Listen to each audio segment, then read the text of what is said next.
Goddess says, are you ready for this discussion? Today we are going to be experiencing some of life's aphrodisiacs. When you think of the word aphrodisiac, most will automatically relate to sex. But aphrodisiac is so much more, so much greater than just sex. It brings on desires, pleasures, performance, and the ultimate satisfaction. Now, if you have an aphrodisiac, now if you take an aphrodisiac, and apply it to your daily routines, your dreams, your desires, and your goals, what would be your aphrodisiac? Queen V, Queen Cheryl, welcome. Hey. Hey. So tell me, what is some of the things that brings you complete satisfaction? Well, you know what? I did some research. And then I put my research into play. I read that nutmeg enhances your stamina, desires, and the whole 9 yards. So what I did was, I have some essential oil nutmeg. I put it in my oil diffuser and laid down and went to sleep. All I could say is I could have been in a porn movie. OMG. Are you serious? I'm serious. I woke up and Wow. it was like I had had sex. Wow. I have nutmeg and I've never put it in my diffuser. I've been wondering what I would use the nutmeg for, but I put it in my tea. I put nutmeg, and I have heard that nutmeg is an aphrodisiac as well as cinnamon. That's the first for me. Yeah, I had no idea, and it works for me. What about you, So Queen you say that the nutmeg spiced up your sex life, It spiced up my dream. which is your current sex life, huh?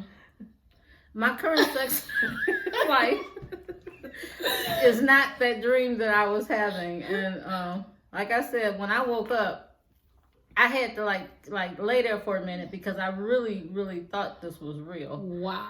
And when I realized that it wasn't, I think I got a little upset. So it enhanced it. It made it better for the night. Now, mind you, I've had sexual dreams before. I have, But not like that one. not like this one. I'm gonna put some nutmeg in my diffuser tonight. One like that? I had one before, but I don't think I had one that had me like. I've had one that made it seem like it was real, but I've never had one so intense that it was like, oh my God, I can't believe it wasn't real. Yeah, that's what I'm saying. I had one that was intense, but ooh, Wait, nutmeg. when I first moved down here, and you Oh, told God. me that I was releasing demons, one night, because I was really gonna meet these demons head on. They wasn't gonna like chase me back up to Cleveland. I wasn't gonna have it. So one night I'm actually asleep, and I'm having sex. The sex was so good, before I could even wake up, I had climaxed. Oh. I have never in my life did that. So that's when I realized that, they're not trying to get rid of me. They actually must like me in here. Oh my goodness. So, Queen V, what are some of your aphrodisiacs? Like, what brings you the ultimate pleasure and satisfaction? The ultimate. And we're talking in terms of sex, right? I mean, it can be sex, it can be job, it can be anything. Good music. Yeah. I can't even front, man. I gotta pay homage where homage is due, but music enlightens every single thing that I do.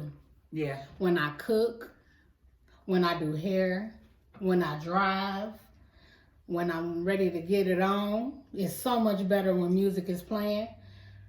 During dinner, music is soothing for everything. Yeah, music is definitely one of my complete satisfaction. Another one is bringing my imagination to life. Like when I think about something and I actually create it and make it a reality, that brings me complete satisfaction. definitely complete satisfaction. I can get with that. Yeah. Is I've that done that like before. a masturbation type thing? I mean, is it? I mean, It's kind of like a blueprint for what you want to happen. Yeah. Well, you know, I'm pretty much like a guy with a really good tongue. You know what you're doing with your tongue? I ain't going nowhere. I must honestly say I couldn't appreciate a good tongue until I landed one. Woo! I did not even know. You know, I could definitely say the same thing. I didn't Wow. appreciate tongue action. I didn't. I wanted the penis, but definitely if a person Woo. really is good at it, I can definitely appreciate it because I was all about the Anybody that know me know that I'm telling the truth. Anybody that truly know me know that I'm telling the truth. That has never been something I'd be like, oh yeah, I gotta have it. Yeah, I've never been like that either. I remember when I first moved down here to Georgia, I had so many guys that tried to approach me with that, and it was like, so you just go around eating girls' vaginas? Like, Boy. really? Like, what about the penis? Like, you don't have that to offer?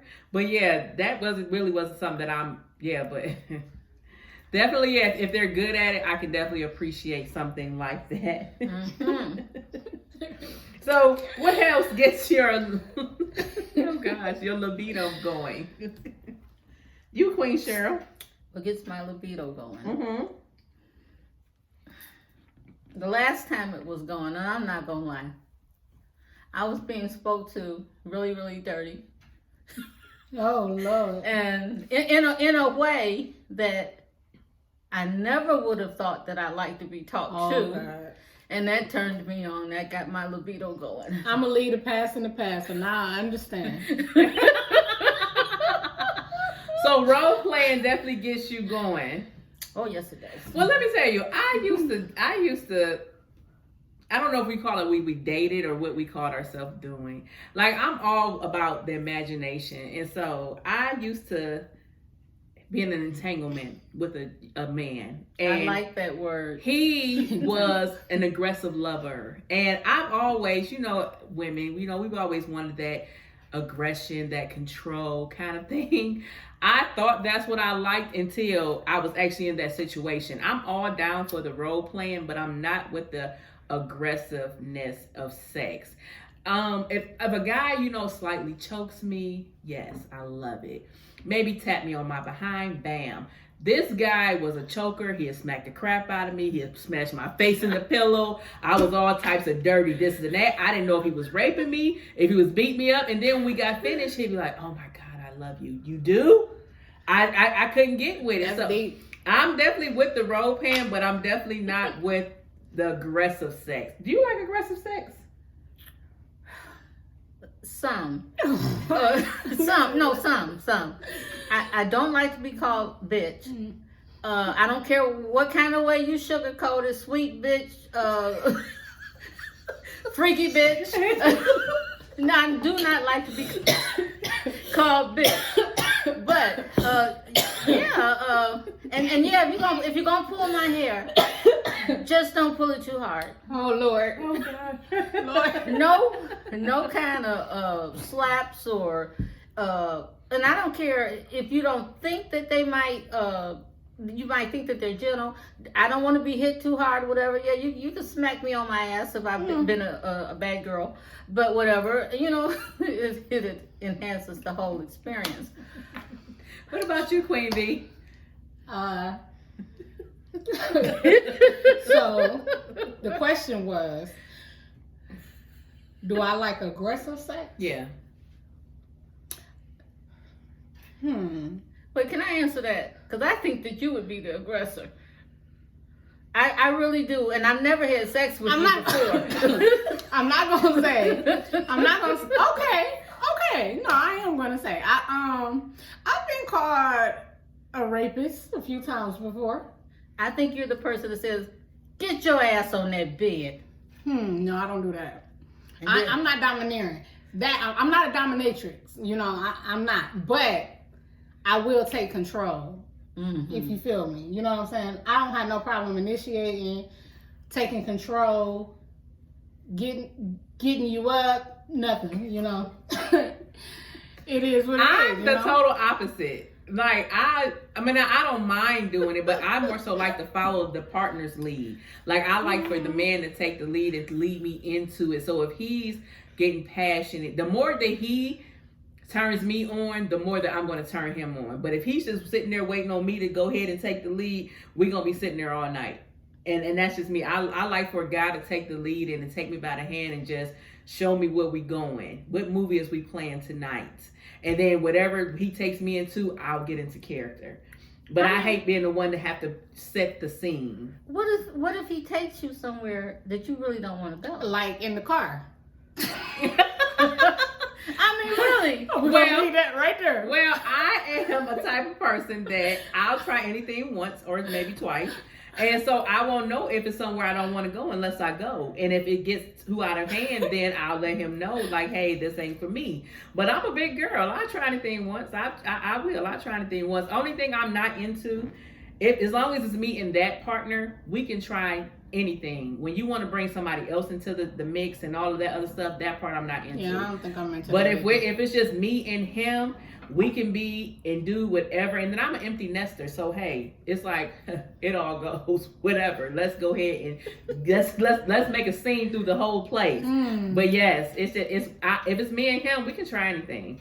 And if I like it, I like it. And if I don't like with me, I don't like anal. I've tried it. And I don't like it. I don't care who it is. I don't care. You can try to tell me all day long they didn't know how to do it. No, I don't like it. That's not my thing. And I have to let people know up front, like, no. And if that's what you're looking for, then hey, I'm not the one for you. But you're not gonna convince me to like it. I've tried it, and I've tried it more than once. And it's just something I haven't. And I've tried it with big. I've tried it with little. And it's just it's something I can't get with. It's not my thing. But I think that's beneficial to any relationship.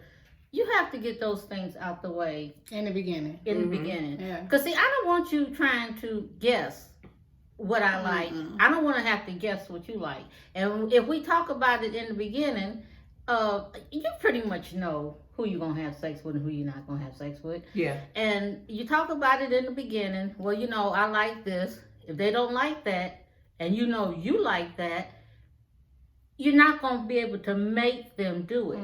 Well, my thing is with the society now, people can be so free-spirited like we are, and it be perceived as being free-spirited. When you meet a guy, if you want to start talking about sex, automatically they think, that you want to jump in the bedroom instead of having casual conversation. I feel like that's adult conversation because that's something that we're going to partake in eventually. So why can't we sit down and have an intellectual conversation about what pleases you, what stimulates you, and what pleases me and stimulate me without you thinking I want to automatically have sex with you? We're trying to have intellectual conversation. I tell people all the time, I need intellectual stimulation. I need an intellectual climax. If you cannot give me that, my body will not follow. I don't care how much you lick, touch, whatever. My mind has to be there with me. So I would love to be able to engage in intellectual conversation with a male about sex, because like you said, how would they know what I like and how would I know what you like if we can't talk about it? And that's the biggest problem in relationships now. People cannot communicate. Communication is the biggest foundation to every relationship. You have to be able to communicate on all levels. If it's sexually, financially, spiritually, you have to be able to communicate on those levels, or you don't have anything left. Yeah, communication is key. Definitely. Always. Definitely.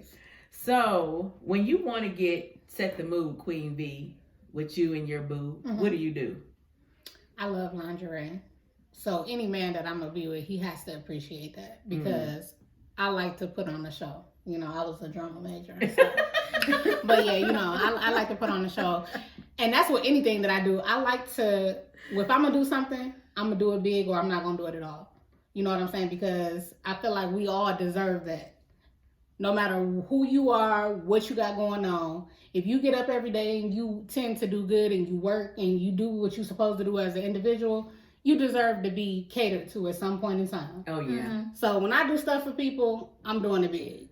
So, I get my lingerie. I like to have my environment, my scenery nice, aromatherapy, lavender oil sprayed in the air. Yeah. Sage in my area. Definitely got to sage my area. I got Bay got sage at the apartment now. You need sage. Okay, we're going to sage this place. He sages his place, he sages himself. So we mesh, you know? And music, I told you, music and weed.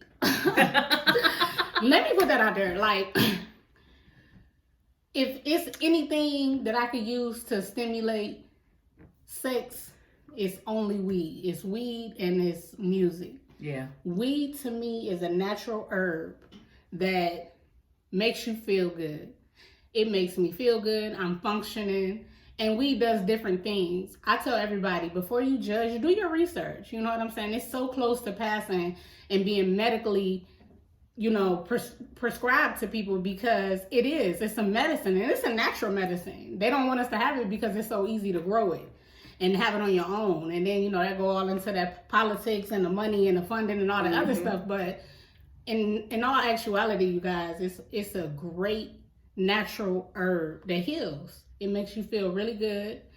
We work hard. We stress naturally. Our body undergoes so many different things throughout the day. And at the end of the day, you sit back and you smoke you a little joint, smoke you a little pipe, however you like to roll it, eat it, whatever, drink it. They got wines. Y'all know they got wines now? No. But yeah. Yeah, this is some real stuff. But you wind down and it heals your body. I get up and I go 24/8 sometimes. You know what I'm saying? And I don't look it. I hardly get sleep sometimes, but I take care of myself. And I smoke me some weed. I do. Well, a lot of people think alcohol does put you in the mood, but to me, I like to be as, like you said, as free and unmeditated as I can when I have a sexual act. I remember when I used to be dating back when I was younger, guys always thought they could bring over a bottle. I hated that because I tell people all the time, like, you gonna waste your money because if you get me drunk, I'm going to sleep. I'm not that female that you can get me drunk and I'm gonna turn into this sex queen. I am the biggest freak when I'm sober. If you get me drunk, I'm gonna want to go to sleep and then you're gonna be super disappointed because it's not gonna be what you thought. So yeah, definitely I'm like you. Energy definitely will put me in the mood. The person's energy, the smell. I love a guy that smells good. Yes. Oh my God. A guy who smells good and he has positive energy, and he has to be a great kisser. Kissing is definitely for me. You have to be a great kisser. And you have to know how to be compassionate without trying to just have sex. The more you act like you don't want to have sex with me, that makes me want to have sex with you. So if you're one of those people that kiss and you caress, but you're not trying to feel between my legs, that's gonna make me want you even more. I like a passionate guy. That kind of energy is what turns me on. Passion definitely turns me on. All aspects of passion. I am in love with passion.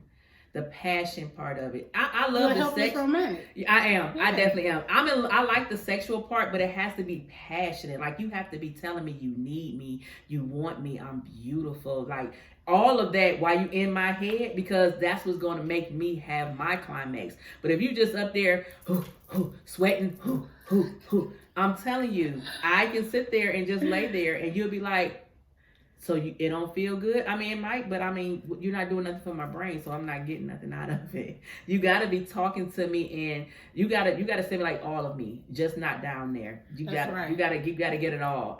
That's what all the time, like, I'm not a difficult lover, but I'm complex. You can't bring to me what you used to bring to everybody else because I'm different. Mm-hmm. You can't think that you can come and just eat my vagina and then I'm gonna want to have sex. No, because what did you do for my brain? What did you do for my ear, my neck, the back of my neck? Did you kiss the back of my neck? Did you blow softly on my ears?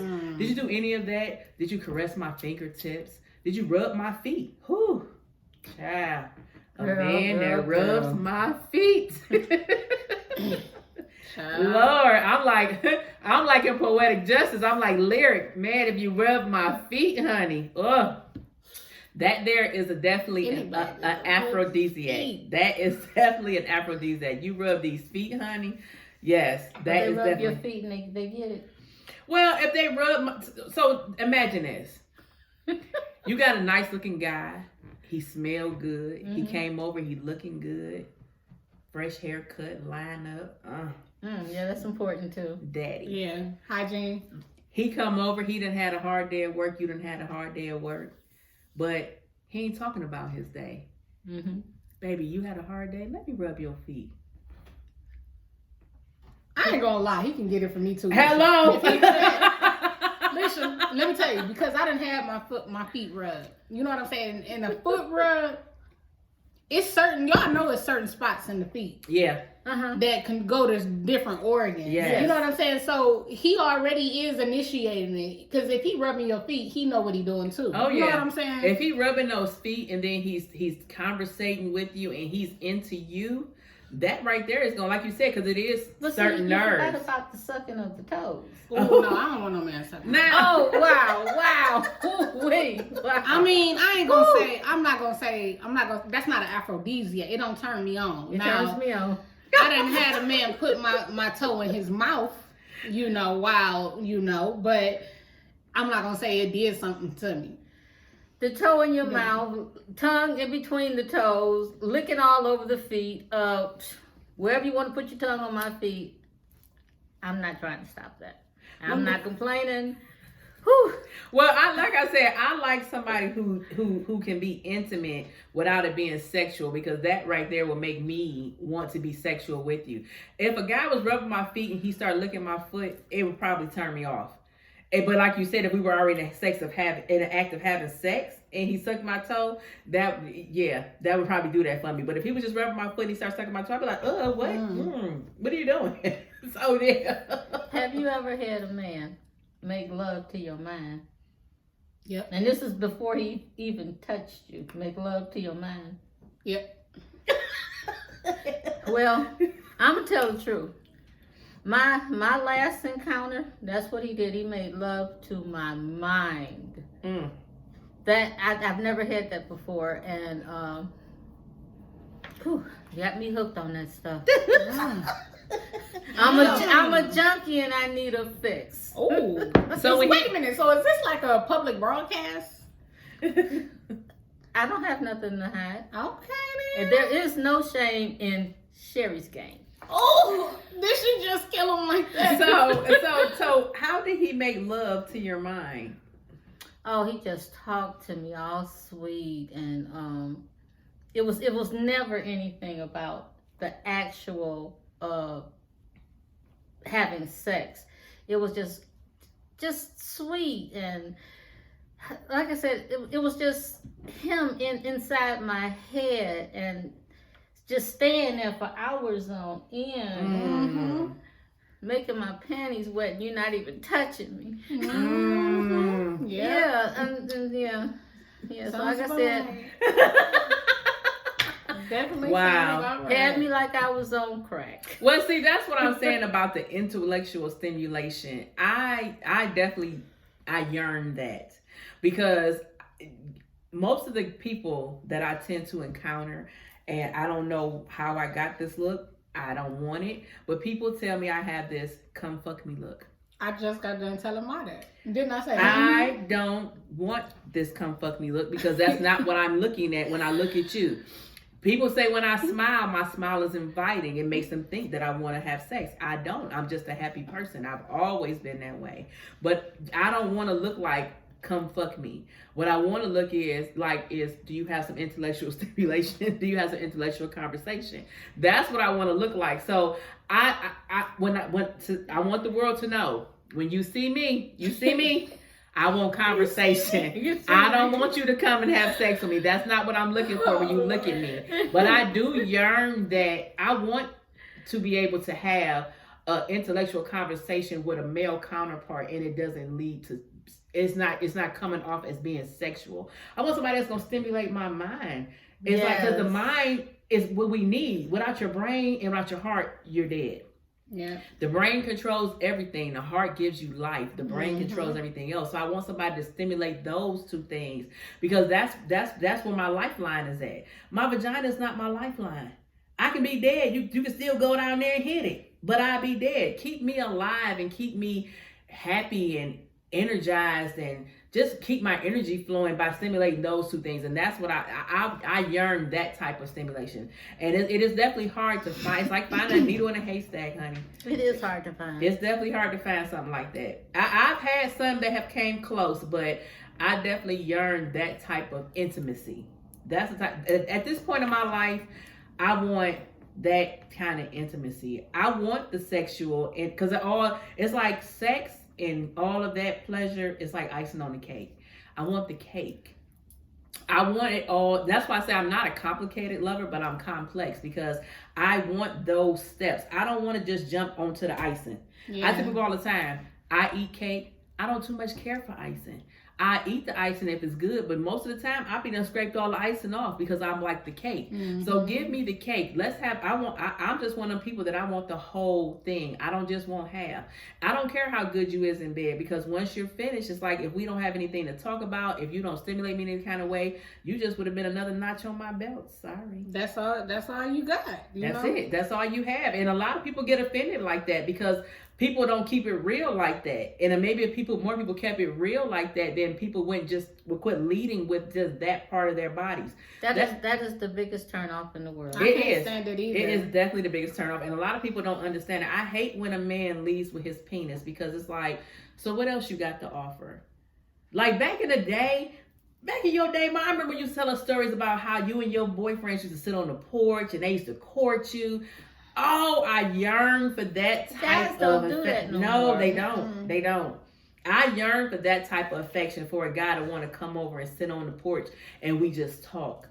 If you invite a guy over to your house, he automatically thinking he's spending the night. Can I spend the night? I spend a night. That's one of the things that I love about Babe, because when I go over there, every time I go over there, we do not have sex. It's not always about sex. We work out together. And that is so different. I've never really just dedicated my personal time, because that's a part of my me time, to somebody else and let them be a part of it, and sharing that and all of my indiscretions and the stuff that I would be shy about. Or even when I don't like something, I'm going to say I don't like it and it's okay.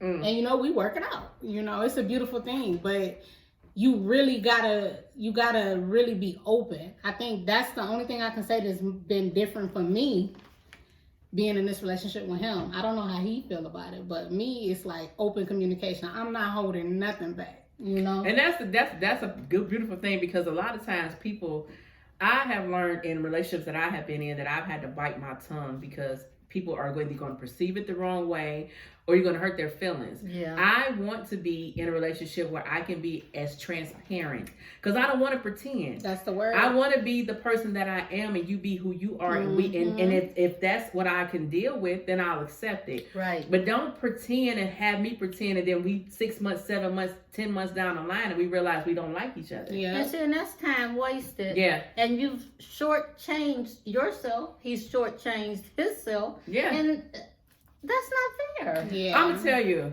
a relationship that I have been in before. This person, when I met them, they were awesome. When I say awesome, awesome. But I didn't know that this person had an addiction.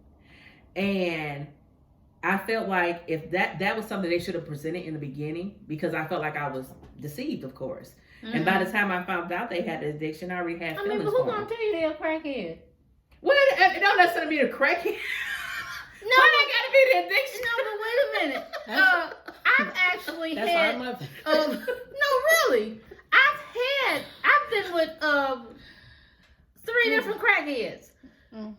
One decided to be a crackhead after he was in his I think it was 60s, 50s. Uh-huh. Okay, and then the relationship and the relationship after him started as he and I as being friends. And of course, you're gonna tell your friend, everything about you, and when you're sad, when you're happy, because it's your friend. But it developed into another a sexual relationship. You're listening to me tell you about how this dude decided to be a crackhead in his 50s, and you're a crackhead too. And so, I mean, really, who is going to tell you? I chain smoke weed. And people that chain smoke weed. I do. Who's going to tell you that in a relationship? But see, that's why I'm saying is life is so complex. And I just want to gravitate towards me. That's why I have learned this year to start speaking and manifesting what I want into the universe, so that way it can come back to me, because I'm a transparent person. If I had a alcohol problem or a crackhead problem, I would hope that I would be honest with the person that comes in my path. But I've been, and it's sad, because the one thing about it is, I truthfully probably wouldn't have dated that person if I knew up front that that was their demeanor, but I would have been their friend. And I feel like a friend is far more valuable than an unhealthy relationship. Right. Because I truly enjoy talking to that person. That person definitely gave me intellectual stimulation. They knew the right words to say. They knew the right way to articulate their words, and they were spiritual. They were super spiritual. So the things in the Bible that I didn't understand, they knew how to help me to understand it. That's a turn on too. Yeah, they knew how to. They were very Yes. smart, very intellectual, very spiritual, but they had that problem, and they deceived me when they didn't tell me that they had that problem. But I would have been a better friend to them if they would have allowed me to, versus deceiving me, telling me they weren't what they were and they really were. So definitely, I definitely yearned that intellectual. I'm gonna tell you up front, whether you ask me or not. I'm gonna tell you, I drink. That's my vice. Y'all smoke weed, I drink, and I don't try to hide that from nobody or anything. And while we're in the getting to know each other stage, if you don't, like I said, if you don't ask me, I'm gonna volunteer that. Well, yeah, that's like I say, I'm not a big drinker, but I tell people, I do my little thing, but that's it. I'm not a big drinker. You know what? I don't know why. I just never been a big drinker. I don't like how it makes me feel. But I would date I wouldn't want to date somebody who drinks heavy. And like I said, I have encountered people who drinks more than I am accustomed to, even in my life when I drank. Even when I was going through my tragedy, I drank a lot, but I didn't drink as much as that person. And it was like, I just felt like I was deceived from the beginning. This person wasn't transparent. And like I said, if they were transparent from the beginning, I think I would have been able to perceive it a little bit better, and I could have been a better friend to them. Because I'm telling you, when I was with one of my exes, I have never touched crack cocaine a day in my life. But I was in AA meetings. I was in NA meetings. I was very supportive, because I would hope that I would have that type of support if I had something going on in my life and I need support. Because like I said, I could be a better friend, but don't get me emotionally attached, and then both of us are going to get hurt. Because when my feelings get hurt, honey, I'm telling you, your feelings going to get hurt 10 times worse. But you know what? I've heard, because I've never been a crackhead, but I've heard that crack enhances your sexual needs and your stamina. It's supposed to make you give you a numbing kind of feeling, but when I tell you, I had sex with that person while they were high on that stuff, and it was terrible. It was the worst ever. He came quick and everything. I got nothing out of it. It was nothing that I thought it would be as exciting as people say it is. But you know what? Like I said, because I do drink. Now I can tell you about alcohol. Now, if I want to have sex, the last thing I want to do is drink. Right. I want to enjoy the experience. I want to enjoy every inch of it, every minute of it. And when I drink, that's like a numbing, effect on me. Yeah, when I have alcohol, it seems like it takes me longer to have an orgasm. Yeah. So I tell people all the time, like, I want to remember what I did. I don't never want to be one of them people that wake up and be like, oh my God, what happened? I can never understand people like that. Like, one thing about it is I can say, Lord, please never let me get this drunk. But I've never gotten that drunk that I didn't remember what happened the next day. It might be a little foggy, a little vague, but I never make myself unsafe. But I never get to the point where I don't remember what happened. Mm-hmm. And I've been around people who be like, I don't remember this man had sex with me and I don't remember that. How did you get that drunk? Yeah. With alcohol, that's why I say with Yeah. alcohol, I might, if I have a male counterpart around, I might sip some wine and I might have maybe a drink or so, but I won't, because one thing about it is I don't want to give them the idea that they can take advantage of me. Mm-hmm. So I never want to sit up here and I used to have a girlfriend who used to be like that. She's girl, no lie, and I'm not going to drop no names. Let me tell you, we went to the bar one time and she met this guy. We at this bar, we drinking. She met this guy, he had a friend. She said, she was about to go back to the hotel with this guy. Did I want to go? We just met him in the bar. I'm like, no. She's like, well, I'm about to go because they finna get a room and I'm about to go to the hotel with him. I said, well, if you go, I'm going to go with you because I want to be there to protect you. The guy that I rode with, he had a gas leak and it smelled so bad that driving to the hotel, it made me nauseated. So when we got to the hotel, I felt super sick. And they had got one room, had twin double beds in it. I lay down on the bed and he kept talking about, take your pants off. I'm going to take care. I'm like, no, I'm not taking my pants off. I'm going to lay here because I don't feel good. I fell asleep. I woke up. I promise you, the guy that was supposed to be talking to me and her guy were both in the bed with her, having sex with her. Oh, wow. I jumped up and I was like, oh, hell no. And then she woke up like, what's wrong? And I'm like, they fucking you. And she like, what? Oh my God. Oh, Then she went, wow. where's my clothes at? And I'm like, I'm leaving because they ain't about to do me too. So, Wow. No, didn't anything happen to her that she didn't want to happen? well, she didn't act like because she didn't act like it was no big thing. Well, I mean, She was- yeah, was too drunk, and then she put you in a position to where that could have happened to you. as yeah, well. and then it was like she was bragging about it the next day, like it was, just something good to do. But I was totally embarrassed. And I told the guy who had brought me to the room, I was like, you finna take me home right now. He kept trying to apologize. Oh my God, I'm sorry, we was drunk. No, because see, y'all probably would have tried to get me next. And I'm glad I woke up. But they was both in the bed having sex with her. And that's why I say, even when I have a male counterpart come over, especially if we just started dating or whatever, I don't even indulge in stuff like that because I don't want you to think that it's about to turn up because you done brought me something to drink or we around here drinking. No, I'm gonna have me a little glass of wine and I'm gonna make sure I'm focused on what's going on because a lot of people you can't trust and it's hard because dating ain't like it used to be. It's not. People always, when they want to come over, they want to come spend a night. Nobody wants to go, especially now. Corona is the biggest let down for dating because that's the excuse now. Oh, it's nothing open. I got to come over your house. You got to come over my house because of COVID. So we can't come over. You can come over and we can sit on the porch. You can come over and I can sit out in the car and we can talk.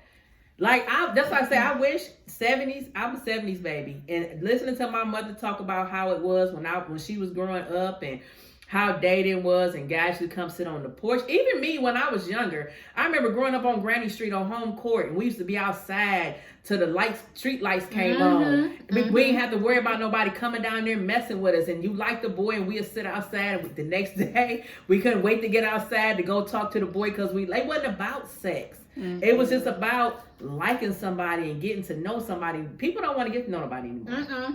People want to know how good you are in bed.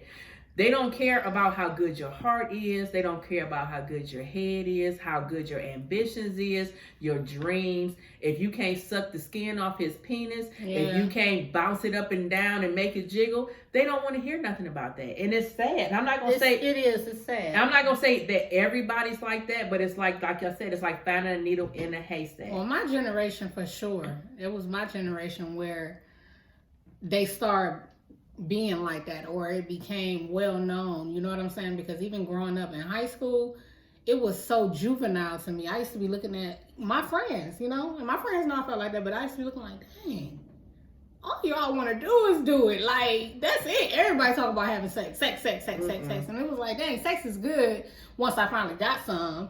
But it was just like, not to be just out here and that's it. And that's why I learned early, like, having sex with multiple people, like, it's a waste of time. It's a waste of time because first of all, I really want something for real. You know what I'm saying? People don't want that. They just want to they want to increase that number on their belt. You know what I'm saying? Or have a certain status on social media. You know, look a certain type of way. Oh, he got hoes, or she got hella niggas. You know, it's just, it's sad to me. But, you know, I wonder, these people that are constantly, like, hopping up and down and, you know, sucking all these dicks and, you know, this, that, and other.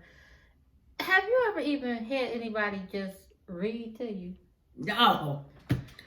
Just sit on their lap and have them read to you. That is one of my biggest fantasies, is having a guy read to me, or I read to him. Like, that's what I'm saying. It's a beautiful thing. That is something. It's like I said, I'm all into intellectual stimulation, and it totally turns me off, because even like the person that I have entangled with, our biggest arguments used to be about I didn't suck his penis enough. And I was like, but I do so much more. I'm like, it's so much more that I do that you complain about the fact that I don't suck your thing enough. And it's super aggravating, because it's like, so I cook, I clean, I encourage you, I comfort you, I support you, but I don't suck your penis enough. Well, while he's reading to you, suck his penis. I mean, because you come across that kind of mentality. Hey, but if I got something on that intellectual level, I probably would. You would. You'll feel inclined to. You know what I'm saying? Because he's motivated you in such a way. Mm-hmm. He done stimulated me outside of the norm. Right. So if he comes over and he be like, baby, I found this good book, let's read it together. Heck yeah. Next thing you know, we probably after chapter 2. We gotta start recognizing red flags for red flags for sure. You know, and we have to stop ignoring them. A lot of times, and I'm gonna tell you, that's one of my biggest things with me is I'll see plenty of red flags, but I always think that because I'm so awesome, those red flags will change.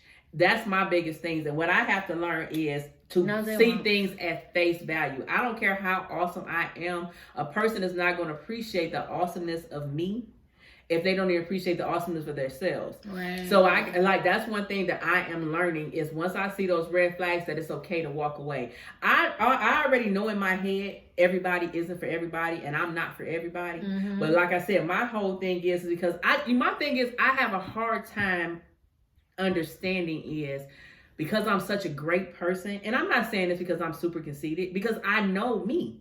You know your self-worth. I know I'm a great person, and sometimes I don't understand how come, because I'm so awesome, why I'm not treated in that manner.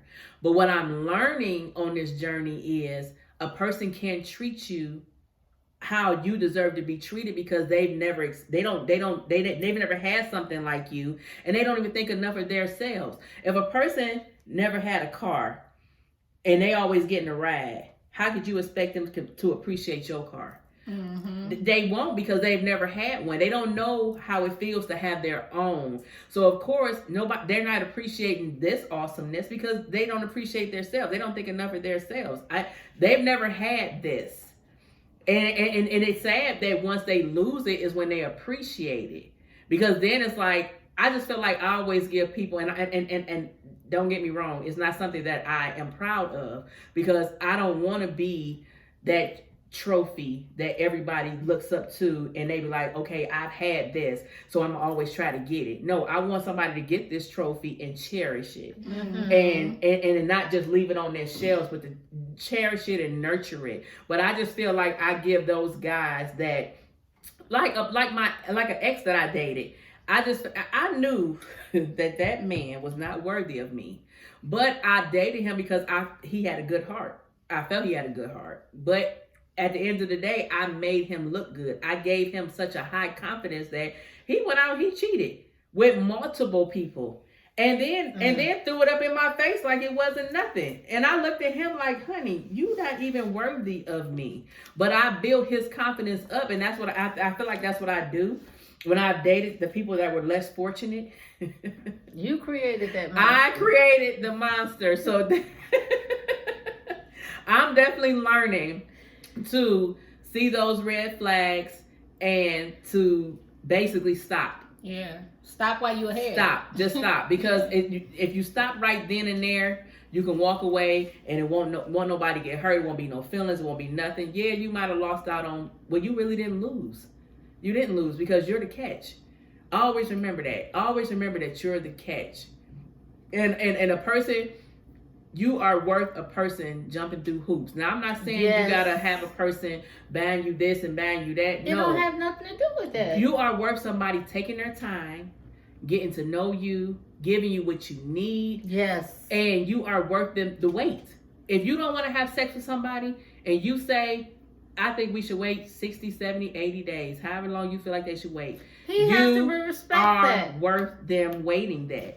And if he tells you you're not, then he's not the one for you. He's not the one. Or she's not the one for you. Right. You are worth somebody going through the motions to show you that you are worthy. They are worthy of having you.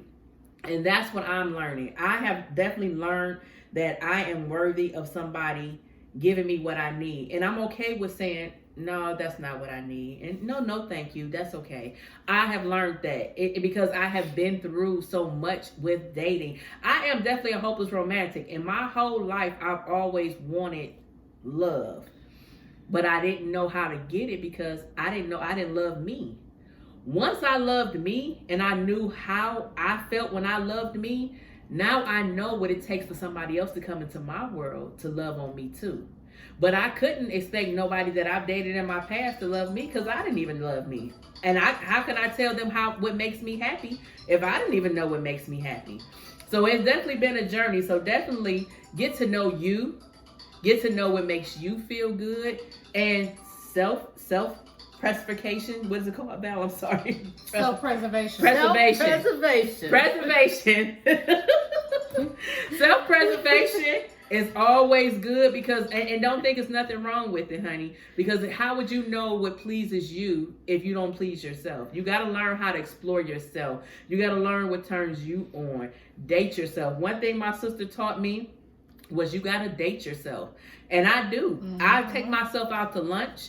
I haven't got to do the bar thing. My sister do it all the time by herself, but not in this day and age. I can't do that. I haven't did that, but I have taken myself out to dinner and I can go to the movies by myself. I might. Yeah, I don't. When I go out to a lounge, because I don't do bars, and this is before pandemic, everybody, but yeah, I would just get an Uber. You know what I'm saying? I would get an Uber, go to a bar, sit at the bar. I'm a vibe. At the time, you know, I was smoking my little hookahs, having my little wine, you know, and I'm a vibe. Music come on, I'm a dance at the bar. The person next to me might want to vibe too. Hey, how you doing? And we gonna go our separate ways at the end of the night, you know. But that's what I like to do. I like to get out and have a good time, and I don't feel like I should have to wait for somebody to take me or wait until somebody else want to go if I got the urge to go, you know? Yeah. We got to take care of ourselves first. We have to. Our happiness lies in our hands. And just like I said, when people come into your life, they're supposed to enhance it, not take away from it. But you cannot use somebody else to bring you your joy. You have to find your joy within you. So that way you can manifest your happiness and your excitement and all of that for yourself. I know that's one thing that I've learned over my years of dating is that's what I was looking from each lover that I dealt with. Mm-hmm. I wanted them to make me happy because I wasn't happy. And I also wanted them to show me how to love me because I didn't love myself. Mm-hmm. But when I morphed into who I am now, I know happiness. Mm-hmm. I know love. I know all of this. So I'm not looking for somebody else to give it to me. What I'm looking is for somebody to bring something else into my world, to enhance it. It's like you got a 40-watt light. It brings you light, but if they put 100 light, it'll make it brighter. Yep. So that's what I'm looking for. Somebody to brighten what I already have going on. No, but this is the way I look at it. Like we sitting here at the round table. I say, look, this is what I have to offer at my table. Now, if you want to sit at my table, tell me how you can enhance what's going on at my table. Yes. Yes. And that's the way I look at it. Because, see, anything else, it's a total waste of time. Mm-hmm. Well, you know, with me, it's just like, I want somebody that knows how to have a conversation. People nowadays don't know how to have a conversation. And it's just like I said, when people talk, it's usually about how good they are in bed, how good you are in bed, what they can do to you. I want somebody that can definitely bring in that intellectual conversation. Let's just have a conversation. I am in love with conversation, with words. That just, when I tell you, I can have a whole full-blown relationship with somebody over the phone. You need to go to spoken word. And I want to do that, but I don't know where they're at. You waiting on somebody else to go. No. Just Google. How you don't know where they at? All you gotta do is Google. I've been Googling them. Girl. And this was one of my Facebook statuses. And you said how you in love with words? Yes. I've had to learn for real. Because I take people for what they say to me and who they are. But, and that's a dangerous thing. It can be very, very hurtful. But if you can't back up those words that you're telling me, all this stuff that you're telling me is useless, is meaningless. Yeah. A lot of people say stuff that they think you want to hear. Don't tell me what you think I want to hear. Tell me what's the truth. Tell me what's your truth. That's what I want to hear. Don't tell me what you think I want to hear. And that's the one thing. Like I say, people nowadays is always about some keep it real, keep it 100, all that stuff. People don't know how to be that way anymore because so many people. This world has been built on so many lies and so many. Oh my gosh, it's like people are so deceived nowadays that you don't know what to trust anymore. You definitely, and when you find somebody that you can actually be transparent with and they can be real with you, that's a wonderful thing. Because like I said, in this world nowadays, it's just so many deceptive actions that's going on. Like even with men that like men, they call them the down low. If you like men, then be like men. Don't like men and then go home and sleep with your wife. Be your true self. What if they like? No, but what if they like both? Then be honest with your wife. Yeah, I say that society, too. I say that too. You have to be honest about everything. Yeah, be honest with your wife. Then, if you have decided that you like men, but you've probably already known it. One thing about it is what I have learned in this world is people know who they really are. But they try to cover it up because they don't know how society is gonna perceive it. Yeah. Let me tell you something. If you go ahead and own yourself, there it goes. You won't care about what society thinks. You won't care. A lot of people are on the down low because they don't want people to talk about them, or they don't want people to have a certain feeling about them. So they sneak. That's why it's on the down low. If you got to sneak around and do it, you shouldn't be doing it. That's the whole thing I tell people all the time. Yeah. Be your true self. And if you like men and women, it's women out here that will date men that like men. They like that.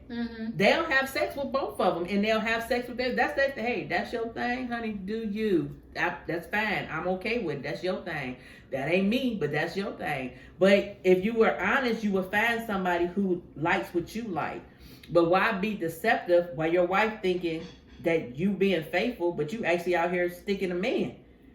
And, or vice versa. The woman, your husband, think you being faithful and you out here licking carpet. Right.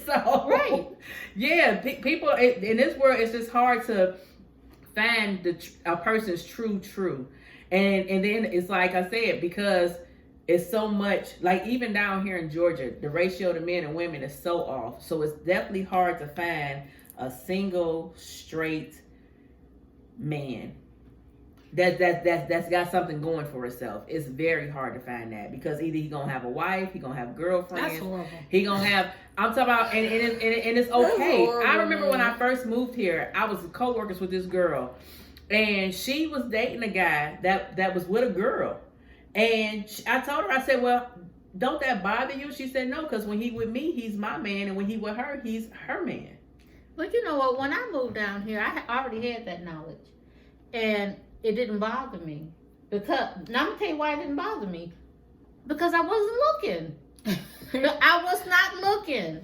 And if I got to weed through all these dudes down here to see who's right for me, I don't have that kind of patience. I ain't gonna lie, that's why I quit went looking. You know, I kind of just was like, if it's gonna happen, it's gonna happen. And The right person is gonna come to you. it's just like, cause that's what, like she said, when I first moved here, 8 years ago, it was like 20 to 1. It's like 30 to 1 now. You know what I'm saying? That's 30 women to 1 man.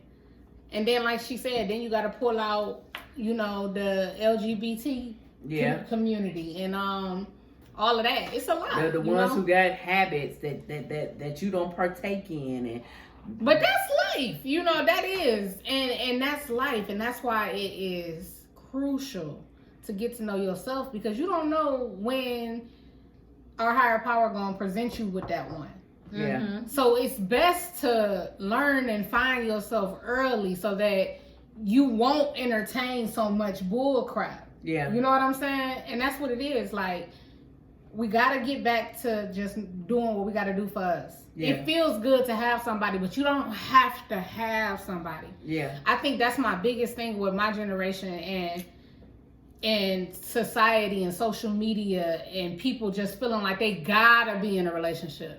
Even me, at one point in time, I felt like I had to be in a relationship. It was like, you getting older, you know, all of your friends in a relationship and you single. And I got kids at that. Like, dang, you got kids and you single and you ain't got no man. You know what I'm saying? It's like, dang, I need somebody in my life. No, I didn't. And I didn't learn that until I didn't have nobody in my life. I thrive more.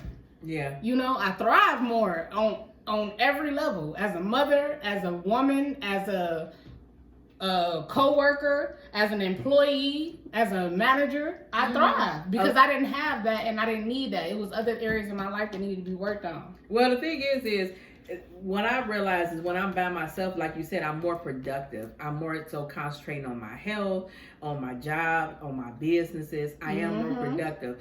And it just seems like when you meet the right person, they won't take away from that productivity. They would enhance it, and they will be able to support it. When you meet somebody and they're trying to take away from that there's another red flag. Yes. Because if a person sees you are trying to be productive and you're trying to get something off the ground and they're not trying to assist you, that means they're taking that from you. They want you to take, because they see your potential. A lot of times people don't want you to move ahead of them. And people don't realize is y'all can move together. You ain't gotta be left behind, but they don't have that mindset. You have to find somebody who has the same mindset as you. A lot of times people will not encourage you, will not support you because they don't want you to be ahead of them. When we could all just move together, we could all be great together. And that's one thing that we have to learn how to do. We have to learn how to unite as one. Us as Black people, we are the most ununited race ever. And we are the strongest race ever. But we are so quickly to put somebody else down because they're doing better than us. Instead of asking that person, hey, how did you do what you do? And then the person who is better than us, we need to learn how to share it. One thing about it is, if God gave it to you, he can take it away from you. So if he gives it to you, share it with somebody else. Don't sit up here and think that you are so much better than that person, or they might strive more than you because you might give them a little bit of information. One thing I can say about my ex-boss, he's still my brother, my friend. That man gives me wonderful information and don't ask for nothing for it. Anything he can do to encourage me, anything he can do to help me to progress in life, he gives it to me. And all I have to do is ask him. Hey, can you tell me how to do this? Girl, yeah, let me show you. And he's not threatened by that. You know why? Because he's so secure within his position. He is. Yes. He is. And what he can do, that you can't take nothing from him. And that's it. We got to get to that point to where we know, can't nobody take nothing from me. Yeah. Charlemagne. Shout out to Charlemagne, y'all. Charlemagne, I'm reading his book, Black Privilege. But that's one of the things that he learned. He recognized so many bad things about himself growing up that he made jokes about him. You know, he always put it out there about himself first, being a radio personality. So when somebody would come and try to say anything about him, they couldn't, because he already put it out there. You know what I'm saying? We got to be so okay with who we are as individuals and accept our uniqueness. And that's what it is. It's uniqueness. It's not flaws. Everybody be like, oh, she flawed or he flawed. No, it's your uniqueness. And nobody else can offer what you got. You know? And that's how you winning. Right. And that's what a lot of people don't realize is, don't take your uniqueness and look at it as flaws. Like even my sisters and my brothers who are here getting all that plastic surgery and all that stuff, honey, I am working out. I'm wearing my waist trainer. I'm doing whatever I can do to get my body where I need it to be. But I'm not going to go up under the knife, because I'm not going to sit up here and cut myself to make somebody else look at me or accept me for who they think I'm supposed to be. If you can't accept this awesomeness, then you don't need to be in my circle. Then go ahead and, move out the way. But stop thinking that you have to change you to make somebody like you. Because the person that's really meant for you is going to like everything about everything. you. From your toenails to your hair follicles. They're going to love everything about you. To that roll on your back. Yes, honey. They're going to kiss it and love it and caress it. They are going to love everything, because it's not about that. This is just a shell. This is just something for somebody to look at. But when you close your eyes, you can't see it. Imagine that. Go closing your eyes and just feeling somebody's heart. Feeling their presence. Feeling their with your breath. eyes closed. Yes, their gentle touch, that caress. Yeah. Just feeling that. This is just a shell. And we can. That's me. I don't want you to fall in love with this. Whatever it is you perceive with this, I don't want you to fall in love with that. I want you to fall in love with my soul. Yes, that's right. Yes, right. Yes. Soul catchers. But that's why we got to be honest. We got to ask ourselves, you guys, what do we really want when we are entangling with each other? When a woman meets a man, is she looking for a friend or is she looking for a life partner? And she got to be honest enough to tell that man, even if he come on and he like her too. You're like, I really like you, but I like you and I see myself building with you. We share so much in common. I'm kind of looking for a life partner. Put it out there early. People think that you run people away when you tell people stuff like that. That's what I was going to say. A lot of guys get intimidated though when you do that. And guys, y'all need to stop. Even females too. Y'all need to stop getting intimidated when somebody's saying they want longevity with you, because that's a blessing. For somebody to look at you and say, wow, I think I could spend the rest of my life with this person. But a lot of times people aren't through playing. And the thing is... And that's fine. But be honest. Be honest. Be honest with yourself and be honest with that person. And like I say, don't get intimidated. Longevity with one person is an ultimate aphrodisiac. It is. Because you know that person... They know you. You ain't got to pretend. You can be as free, as transparent. You can be weak. You can be strong. You can be at your most vulnerable. And that person will take care of you.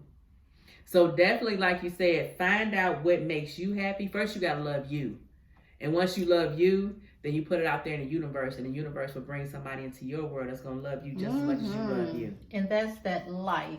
Aphrodisiac. Yes. Life aphrodisiac. That's the life aphrodisiac. aphrodisiac. We figured it out, ladies? Yeah.